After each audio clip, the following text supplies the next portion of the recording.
All right, welcome to the video lecture for chapters 17, 18, 19. I'm just kind of pulling all of these chapters together to communicate the properties of stars. So, in the last week, we looked at properties of the sun. And, the sun's our prototype for other stars, so we're going to extend that knowledge to talk about the properties of other stars. So there's a few things that we know about stars right now.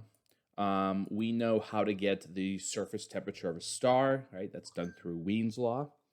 We know how to get the chemical composition of stars by looking at their spectra.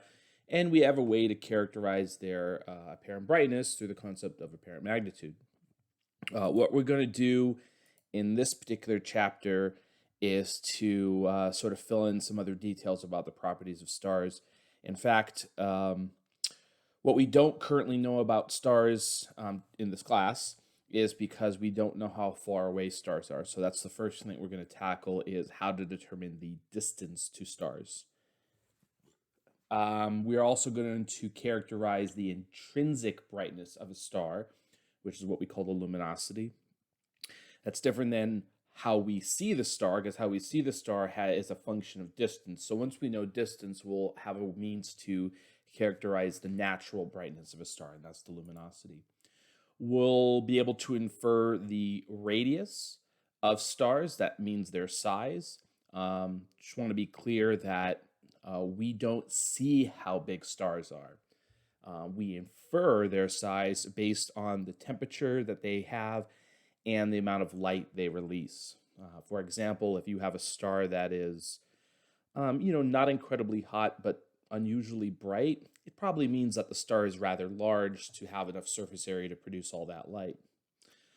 We'll also try to say some things about mass, and we're going to take all of these properties and figure out a way to organize them so we can know even more about stars. So the first thing we're going to do, though, actually, I mentioned we're going to do distance first, and actually we're going to do something a little bit different. If we go back to this picture here, look at this nice picture. It's a big field of stars. And, in science, when we look at a large collection of things, one of the things we like to do with a large collection of things is to create a classification system of them. And when you create a classification system, you kind of organize things by the properties that you see. And the hope is by doing so, you will reveal other properties or patterns that would otherwise be difficult to see if you didn't organize them. So we want to try to do that with the stars, for example, in the field that you see here. So look at these for a moment and kind of think, what makes the stars different from each other that is really tied to their natural properties, right? So look at this for a minute here. Now, what do we notice? Well, there are some stars that appear bigger, some stars that appear smaller. Again, to be clear, that's not us seeing how large these stars are. If a star appears large in a photo, it means that it's very bright, not that it's actually large. So we can't really base any kind of classification on the size of stars that we see here. So what else? Well, there are different colors. And that is something that is tied to the stars, stars that are more blue or hotter, stars that are more red or cooler. So we can kind of base it on that. But if you notice, there really isn't a huge variety in color here. I mean, there's blue, there's red, there's kind of like yellowish. So color there are differences, but not something that really stands out about the stars. Well, guess what? It turns out that a spatial image like you see here is really not the way we want to go about the classification of stars. There just is not enough variety in what we see here. So what we're going to do is we're going to look at the spectral information of stars. And that's what we see in this picture here and is actually how we classify stars. So what you see, I think these are 13 different stars, and they have all their visual spectra all stacked here. So the top is the hottest of all these stars, and at the bottom is the coolest of all these stars. And what you remember, hopefully, from when we looked at the sun way back in chapter 5, is that we saw there was a lot of pattern in the spectrum of these stars. And you see that here there's a lot of absorption lines that occur inside these stars, and it varies quite a bit as you go to different temperatures of stars. And in fact, this is how we have developed our classification system for stars. It's based on their temperatures, but specifically how their visual wavelength spectra look as a result of having different temperatures. So, for example, here there is this wavelength of hydrogen. It's called H beta. And you notice that in the hottest stars, it's not an incredibly dark absorption line. And then when you get down a few, you see that it does grow a bit darker and then it weakens again. So there is like not really a linear pattern here. There's a change that occurs with temperature, and there's enough of a change that we actually can break the stars up into different groups. And this is ultimately how we do the classification of stars. It's based on their temperatures, but more specifically, how those temperatures result in the spectrum of the object. So here is the classification of stars that we have. Now, we have 7 different types of stars. And this is the sort of original classification. There actually is more to this classification than what you see here, but it will take a little bit of time to develop the more complete classification of the stars. But for what we see right now, this is the original classification. It is 7 different types, and they're given by letters, and the letters go O, B, A, F, G, K, M.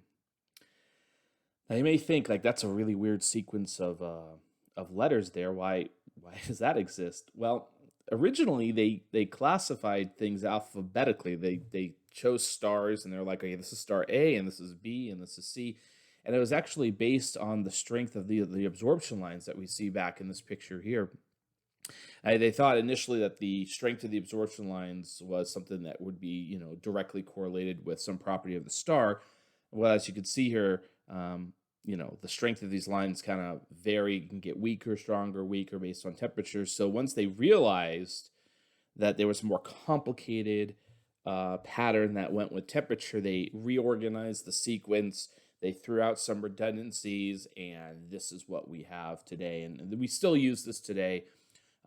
This was developed more than 100 years ago, like around the 1910s or so. But we still use this classification system today, and it's actually been added on to. There are other dimensions of this classification system. It's not just based on temperature, it's also based on brightness. And there's actually more letters beyond M, but we'll get to that later in the class. So O, B, A, F, G, K, M. Our sun is a G star. If you remember from our lecture on the sun, it was a G2 star. So, and you could see the different properties. Now, when you see mass, radius, luminosity properties here, over here, these are given in terms of solar units. So if we look, for example, at the B class, it says mass of 18, radius 7, luminosity 20,000. What that means is on average, these stars are 18 times more massive than the sun. The radius is 7 times larger, and the luminosity is 20,000 times larger than the sun. Okay, so now you want to remember this sequence. We're going to try to reference these classifications frequently in the class, and you really want to know the sequence so that you can easily, recall if something's hot or big or massive or not based on their letter, right? So, one of the best ways to do something like this is to use a mnemonic device. Now, I'm not a big fan of memorization, but mnemonics do make that much easier to do. So I came up with this myself. It's a sentence, obey all funny green killer Martians, for Marvin the Martian here. And if you remember this sentence, well, the first letters, except for obey as the first 2 letters, have the letters of the sequence here. So if you may remember obey all funny green killer Martians, you can remember O, B, A, F, G, K, M. Okay. At a minimum, though, definitely know G. That's our sun, and know what is hotter or cooler than our sun. Now, sometimes we use broader distinctions for the classification of stars. We don't always refer to their letters because a lot of times the properties of, say, two different letters are so similar to each other, it's just kind of nice to group them together. For example, O stars and B stars are just kind of collectively known as high mass stars. They have so many properties that are similar to each other. They're blue in color, they're massive, they're large, they don't have long lifespans. You usually spot them in places where stars have recently formed. So sometimes we just lump those together in what we call the high mass stars. K and M are the low mass stars. And again, same thing, very similar characteristics to each other. So if I say low mass stars, I'm referring to Ks and Ms. And A, F, G are all what we call intermediate mass stars or sun-like stars. And so we have these bigger, broader descriptions to these classifications, right? O, B, A, F, G, K, M. Remember that sequence. All right, now that we've classified stars, let's start to get their properties. So the first thing we need to tackle is to understand how to get the distances to stars. As you can probably imagine, this is a very challenging thing for us to do because we can't go to stars.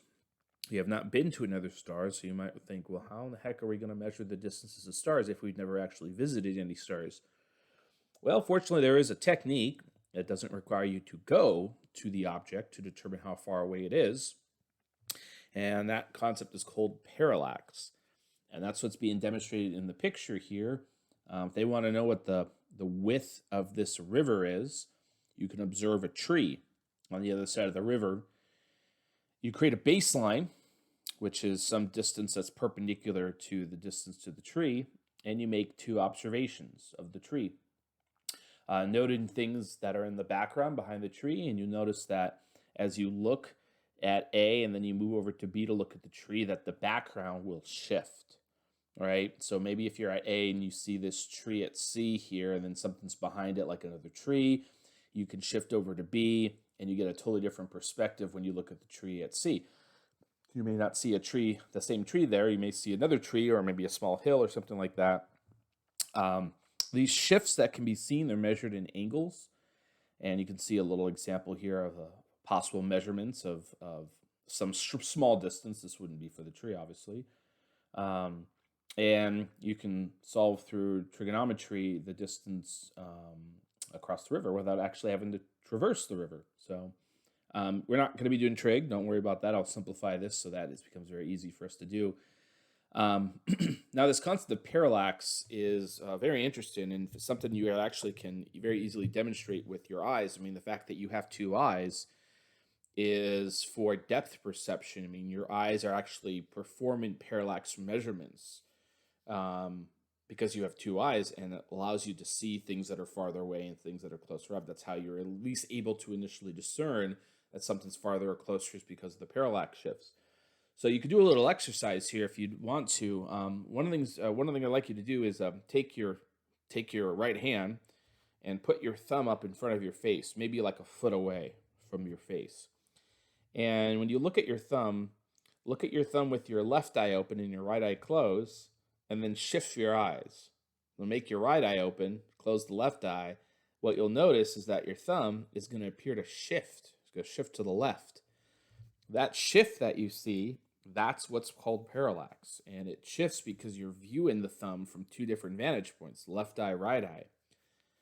All right, so why don't you go ahead and do that again. Now, this time, take your thumb and put it out as far away from your face as you can go. Okay, so you're kind of like giving a thumbs up to your computer screen here. So if you do the same thing where you alternate opening and closing your eyes, you will still see a shift, but guess what? The shift is not as big now. And what was different? Well, the distance that your thumb was to your eye. If you see things that are farther away, they shift less, and things that are closer up, they shift more. There is an inverse relationship there. The further away things are, the less things appear to shift, and if you can measure that shift, and it's some angular size, then you would be able to determine the distance, for example, to your thumb. It's actually an activity I do in my lab class where I have students, actually make this measurement and try to figure out how long their arm is when they do this. All right. Well, anyway, that's the theory behind how this works. Now, the picture on the right here is how this applies to our sun. So we don't have to go to other stars, but fortunately for us, we kind of have a baseline of observations that we can do as we orbit the sun. We have kind of two different locations in our orbit that we can view a star and hopefully see a parallax shift. So if you look in the picture here, they show Earth now, which is on the left side of the sun in this picture. And 6 months from now, we're going to be on the other side of the sun. So that's kind of like left eye, right eye of observations. The baseline here is 2 AU, and you can see we form this triangle here. In fact, the triangle is actually from the Earth to the sun, and so it has a 1 AU as its baseline, and then we view, hopefully, the parallax shift of some star that's close up, and it's really just a matter of taking pictures, right? Two pictures 6 months apart. And you see in the picture up here, we have some background stars and we have our star of interest. And we move 6 months from now to the other side of the sun and we take another picture and look, the star has moved. So that's a parallax that we're observing. And we can measure how much that is shifts. And from that, we determine how far away the star is. Now, the background math behind this, don't worry about it. We don't need to know how to derive this, but there is a simple equation that you will need to know how to use. Really, really simple. It says that the distance to the star in units of parsecs is equal to 1 divided by the parallax angle. And that parallax angle needs to be measured in arc seconds, which an arc second is an incredibly tiny angle. If somebody were to stand approximately 30 feet away from you, the width of one of their hairs on their head would be about an arc second. So it's an incredibly small angle, not something that can be seen with the naked eye. You need telescopes. You need some pretty powerful telescopes, actually, to view this. But it can be done, and it is done, and we actually use this method to determine the distance to quite a number of stars. You might remember the unit of parsecs. This was brought up, like the first week, I think, of the class. It was a means to characterize how far away stars are. We use light years to talk about stellar distances, but we also use parsecs, and the parsecs come from this method. The word parsec means parallax arc second. So an object is at 1 parsec if they demonstrate 1 arc second of parallax when we view the shift. So that's it. Again, it's a really simple method. It's 2 pictures 6 months apart. You measure a shift, and then you use the equation to determine the distance in parsecs. So you definitely want to know how to use the equation. I'll provide a mathematical example in a moment here, but there's a concept that's involved that's more important, actually.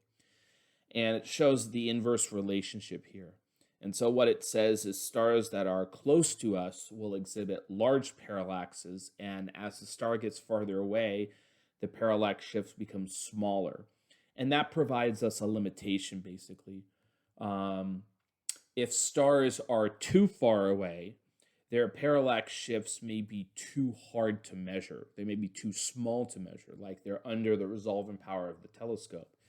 In fact, that's actually what's happening in the comparison of these 2 photos that are here, that there are these 6 background stars. Why are they called background stars? Well, they're background stars because they're so far away that they don't show a parallax shift when we go from the Earth now to Earth 6 months from now. Now, do they shift? Yes, they do shift because we have moved along our baseline. It's just that the shift is too small to detect, so they act as a background to compare other shifts to that can be seen. So anyway, that's the idea behind how stellar parallax is done. And let's look at some examples, though. Okay, so the closest star to us is Alpha Centauri. How do we know it's the closest star to us? Well, we know it's the closest star to us because of every single star we've ever seen out in space. This one shows the largest parallax. We have not seen an object outside of the solar system with a larger parallax than Alpha Centauri. In fact, the parallax of Alpha Centauri is 0.76 arc seconds. It's not even a full arc second. So, it's funny, this definition that we have is based on, 1 arc second of parallax, and there isn't actually a single object that even has that. Everything is much smaller than that. So anyway, what's the distance to Alpha Centauri? Well, the equation is 1 divided by 0.76. Right? So you can do that in your calculator, 1 over 0.76, and the calculator will tell you 1.3 parsecs. That's how far Alpha Centauri is. We can convert that to light years by multiplying the 1.3 by the conversion between parsecs to light years, which there is 3.3 light years in a parsec. So 1.3 times 3.3 is 4.3. That's how we know that Alpha Centauri is 4.3 light years away. It's as simple as that. We just took 2 pictures of Alpha Centauri 6 months apart. We measured that shift to be 0.76, and that's the math that we do to figure out the distance to Alpha Centauri. Now, like I said, there is a limitation to this, right? Because you can only see a shift that's so big. So what's the limitation? Well, a ground-based telescope with, adaptive optics and, all the best conditions that one can have for observing on the ground, at best can probably do 0.02 arc seconds. Very, very, very small angle. But if we put that through the equation, that's 50 parsecs, which is about 160 light years. So a ground-based telescope would really not be able to detect anything much farther away than 160 light years. That would be a challenge. Now, obviously, going to space, things are better. There actually was a satellite that was put up in somewhere in the 90s, could have been the late 80s or early 90s, called Hipparchus. And Hipparchus was a satellite that went up and was designed purely to get trigonometric parallaxes for stars. And because it's in space, it could do an order of magnitude better, which is 0.002 arc seconds. Put that through the equation, you get 500 parsecs, which is 1,600 light years. So again, an order of magnitude farther away that you can see. However, it's not really a big distance. Right? 1,600 light years is, in terms of the entire galaxy, not an incredibly big distance. In fact, in terms of the diameter of our galaxy, it's a little more than 1% of our galaxy. And so, when it comes to looking at stars in our own galaxy, there's approximately 1% of stars in our galaxy that we could potentially get parallax shifts for. If we want to see anything farther away, we're going to have to use a different method. And we will talk about different methods, not until we get into the top of the galaxies, which will be in a few weeks from now. But this method is going to be sufficient to, get distances to stars, enough stars that we can talk about their properties. I mean, what is 1% of our galaxy? Well, it's 1% of our galaxy is hundreds of millions of stars. And so we potentially can see hundreds of millions of stars with this distance technique. And that's quite a large number of stars, and enough that we can probably gather up enough properties to say something meaningful about stars. So, it's a good method, simple, doesn't work for a lot of things, but it works for enough things. So this is the method. So every time we talk about distance, it's just kind of always assume that we can get it, and it's done through this method here. Okay. All right. So question for you. Star A has a measured parallax of 0.06, and star B has a measured parallax of 0.08. Which star is farther away? So think about this for a minute. All right. The answer here is A. A has a smaller parallax shift, therefore it is farther away than star B. We could actually do the math here. Star A would have a distance of 1 divided by 0.06, which is 17, and star B has a distance of 1 divided by 0.08, which is 13. So we can see star A is farther away, and if we divide those two numbers, 17 over 13, that we can see that star A is about 1.3 times more distant than star B. Okay, so on the homework, you'll have one of these, but in order to calculate the distance, it's just 1 divided by the arc seconds. So just, do this in the calculator, do these calculations, make sure you get these numbers. If you're not, obviously communicate with me or other people in the class and try to understand why you're not getting the same numbers. If you have to convert these to light years, you'll multiply the parsecs by 3.3, and that's how you put things in light years. So it's overall pretty simple, mathematical procedure to get distance here. All right, and we got distance. What now? Well, once you get distance, the next thing you kind of want to tackle is to talk about brightness, right? Because when you go outside and you look at the night sky and you look up at those stars, you might think that you're looking at our neighbors, right? You're looking at stars that are really close to us. Well, maybe not. There's actually many factors that determine how bright a star will appear to somebody on the Earth. And, factors like temperature obviously are going to matter. And distance matters as well. And distance is which makes things deceptive, because obviously if things are close, things are bright. But just because something's bright doesn't mean it's close. So we really need to kind of take distance out of the concept of brightness so that it can be more closely tied to the properties that the object has. And so to do this, we actually have a different magnitude system called absolute visual magnitude. And this is this definition is what the apparent visual magnitude of a star would be if it were located at 10 parsecs. Okay, so what is actually done in there's a mathematical procedure here that we're not going to discuss in this class, but what you can do is you can mathematically, if you know the distance to the object and you can characterize how bright it appears, you can kind of mathematically move it to 10 parsecs and figure out what its magnitude would be if it was located at 10 parsecs. And the reason we do this is that if you just take every single object and you kind of line them up at 10 parsecs, then any differences in brightness that you see are intrinsic differences in brightness, and they're not due to distance. And so this becomes a really helpful concept for us to sort of know, how bright things actually are. Now, if you remember, the apparent visual magnitude is a lowercase m sub v, and this here is a capital M for absolute visual magnitude. Right, so let me ask you a question here about the star Sirius. Now, the star Sirius is the brightest star in the night sky. So aside from the sun, obviously, the next brightest star that we see apparently is Sirius. It has an apparent magnitude of negative 1.5. If you remember about magnitudes way back when we talked about them, magnitudes, the smaller the number, the brighter the object is. And in fact, the numbers can be 0 or actually go into the negative numbers. And negative numbers are very bright objects, actually. Now, when we see Sirius, it is at an apparent magnitude of negative 1.5. But when it's moved to 10 parsecs, it has an absolute magnitude of 1.4.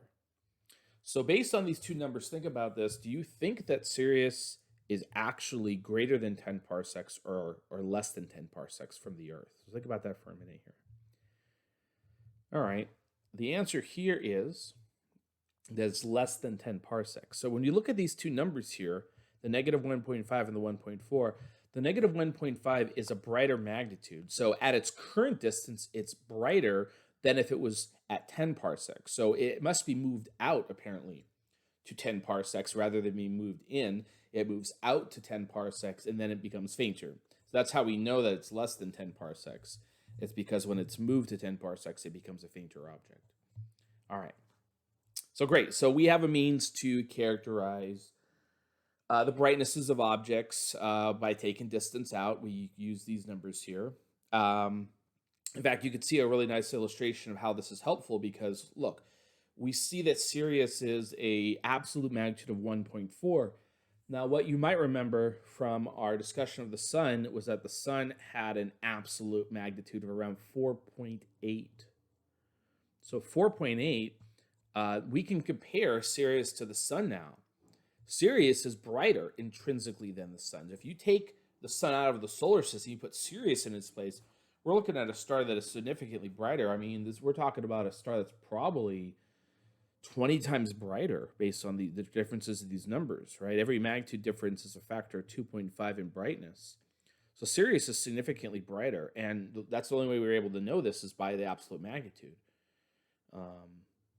So, the sun being 4.8, that's not really very bright. In fact, if you lived in the Antelope Valley, you wouldn't even see the sun at 10 parsecs away. We can't see 4.8 for magnitude. The limit's around 3 for the Antelope Valley. So, all right, so we have we have this new concept here. Now, one of the things about this concept that I hope you remember is how annoying it is. The magnitude system is a little obnoxious because it's like has this backwards nature to it, right? Small numbers are bright, and there's actually no units on here. A number by itself has no meaning unless you compare it to another number. It's not the best system to really describe things, so we are going to ditch it. We're going to get rid of it. We're not going to totally get rid of it. I mean, we're still going to mention magnitudes here and then, but we're going to develop a different system of brightness that is a little bit more intuitive, right? So we have to come up with an equivalent apparent brightness concept and absolute brightness concept, right? So if we look at apparent brightness, the way we do this is to measure things as what's called flux. Flux has to do with an amount of light that goes through a given area. So like in the picture here, they show a light bulb, right? And there's a little patch that's kind of shaded yellow, like it looks yellowish to me. And there's a certain amount of light that's going to go through that area per second, right? And that's a means to characterize an apparent brightness. It's like if you look at a window, right? How much light goes through this window per second? And that's a kind of a way to characterize how apparently bright something is. At least it creates a concept that's measurable, right? And so that's really what we want, a measurable thing. Well, there's a couple of properties about flux that help us understand, how this works. And the properties are the following here. The first one makes a ton of sense, right? The more distant a light source is, the fainter it's going to be. Makes sense, right? If you're out at Jupiter, the sun is not as bright compared to Earth because Earth is closer. So when we talk about a low number for flux, it's because the object is not that bright. So that's a more intuitive measure, right? What maybe is not as intuitive is the second part here, and this kind of corresponds to the picture that's on the right here. Light passes through an area at a particular distance, we call it D1. When it goes farther out, that light has to kind of spread out, and the same amount of light will go through an area at D2 that's 4 times larger, right? So this is kind of explained in that not only does light get fainter the farther you're away from it, but you actually can characterize how much fainter. And as the light expands away from a source, it kind of is diluted in a way. Think about it, because it spreads out over an area. And the farther away the light is from the light source, the more that brightness has to spread out over this large area. And that concept, you've kind of actually seen this before. This is what's known as an inverse square law. So an inverse square law is basically saying that as distance increases, not only does the brightness go down, but it goes down by a square factor. So I mentioned the Jupiter example. Jupiter is farther away. Jupiter is about 5 AU or so away from the sun. So sunlight at Jupiter is fainter. That's the first property. By a factor of 25. You take that 5 and you square it, and you get a 25 out of that. So not only do we know that sunlight at Jupiter is fainter, but we know how much fainter it is. It's fainter by a factor of about 25. So like I said, this is kind of a more meaningful way to describe brightness because there is a unit here. The units actually are measured in flux per square meter. And it follows these properties here, which is very, very easy to follow. Okay, so question for you. See if you follow what we're doing here. We have 2 stars. Star A is 3 times farther away than star B. How does the flux of star A compare to the flux of star B? So think about that for a moment.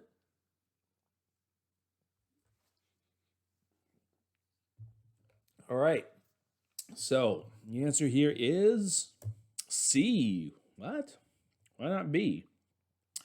Well, it's not B because if you said B, you made an assumption. The assumption that you made was that star A and star B started off with the same level of brightness. And that's not something that was actually indicated in the question here. We just said two stars. We don't know anything about these stars. Maybe they have different temperatures. Maybe they have different sizes to them. I mean, who knows? So how bright something appears to us is not just about distance, right? There's something else that goes on, and it has to do with, the properties of the object as the light's being emitted. Right? So we can't assume that A and B are identical stars. They may not be, and usually they are not, actually. All right.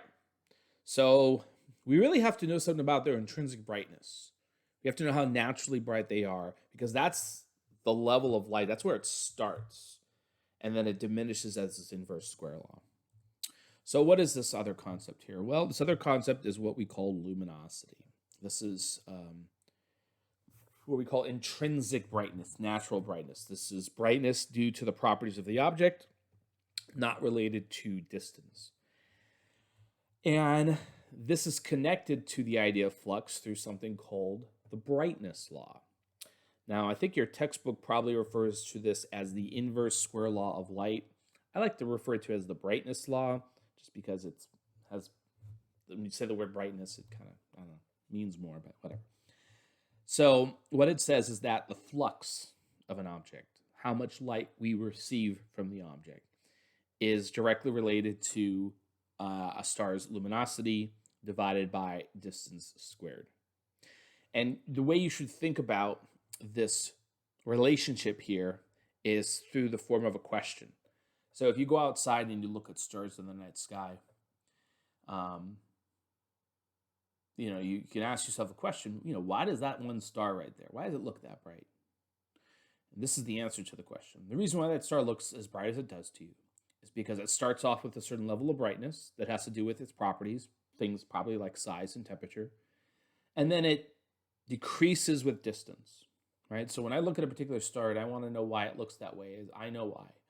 It starts off with a certain level of brightness, which decreases with distance squared from the object, right?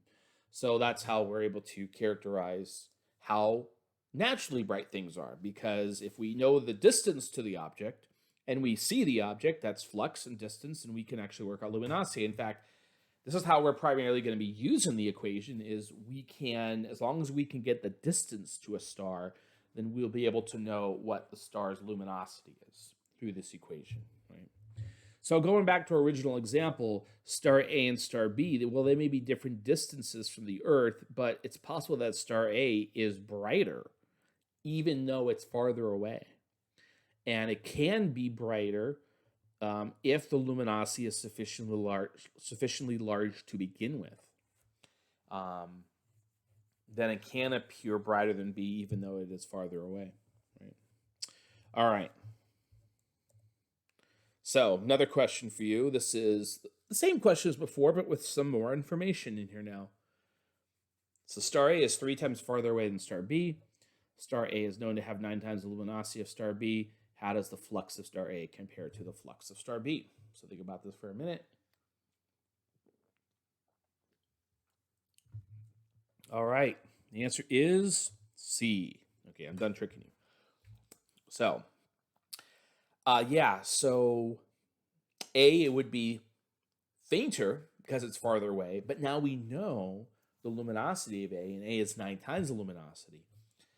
So those two cancel each other out. And star A and star B would appear to have the same brightness to us, which is kind of awful, I guess, because they look the same, but they are clearly not the same at all. And that provides us with a real challenge. When you see two stars in the sky and they have the same brightness, you can't assume they're identical. In this example here, star A is farther away, and something about it makes it intrinsically brighter, like maybe it has a higher temperature to it. So, and you may be able to see through color. Okay, well, star A looks more bluish, so it makes sense, And then, well, actually, if you saw these two stars and they looked like they had the same brightness to them, but A had a different color and it was more blue, it kind of implies that it's farther away, so it matches the flux of the closer one, right? So that's a good kind of logical thing to discern about looking at stars. So great. Great. Now, last topic here. Radius of a star. Now, as I mentioned previously, we can't see how bright stars are.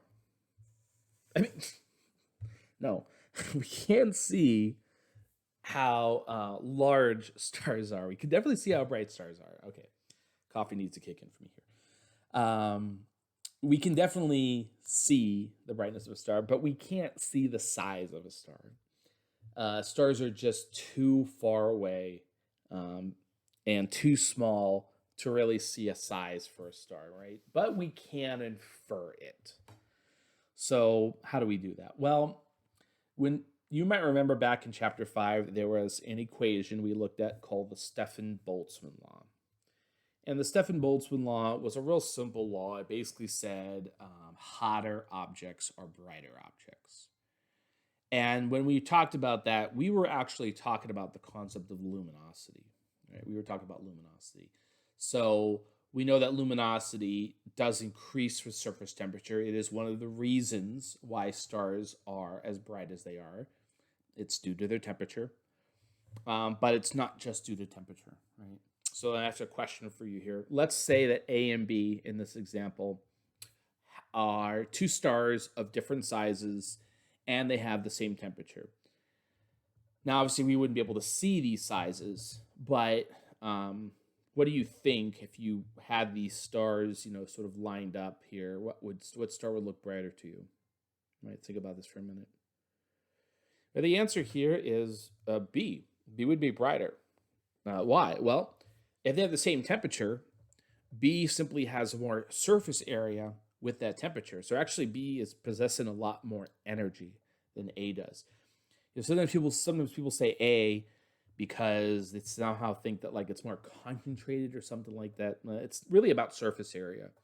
If you have a larger object of the same temperature, it must possess a lot more energy to have all of that temperature on the surface, right? It's kind of like if you have, it's like a fire, right? More fire, greater area of fire, it's going to be brighter, right? So it's the same thing here. So if we go back to our Stefan-Boltzmann law, we actually can develop this a bit more. When we talk about the luminosity of the star, we could see that there's actually two factors here. How bright something appears to us intrinsically is related to its temperature, but it's also related to the surface area of the star. And the surface area is measured as radius squared. It's an area, right? So radius squared. So this is another way that we see luminosity in one of our equations here. And, this is also a good way to think about stars. In fact, kind of like the brightness law, you want to think about this relationship as an answer to a question, right? So let's go through it again. All right, we have our brightness law. Let's go back here. There it is. So I look at a star and I say, why does a star look that bright? And the answer to the question is, well, it's because it has this amount of luminosity to it and it's located this far away from us. Okay, well, you can then go the kindergarten route of questions and just keep asking why and why and why. And you can say, well, why? Well, why? It's because the luminosity is related to temperature and surface area, right? So, if the brightness law tells us how bright something appears to us, you really can't ask, why is it this far away from us? The distances are distances. There's no real, reason why something is a particular distance from us. But you can't push the question with luminosity. Well, why is it that luminous then? And the answer to that is, well, it's because the stars are this hot and they're this large, and that's why they have the luminosity. Okay. Well, why? Well, we'll do that in the next lecture. Okay. Well, we can ask these questions as to why for a temperature, because that is, right? I mean, think about this. Like, yeah, luminosity is related to temperature and radius. That's the observational characteristics. But I mean, ultimately, when I think about this, like, where does the energy even come from? Right? Luminosity is brightness, right? It's energy. It comes from somewhere. Well, fusion, right? Ultimately, it comes from the fusion that the star has. So there is a further question we could push here, and we will do that in the next section. But this is going to be it for this part of chapter 17, 18, 19. All right, so let's go to part 2 now.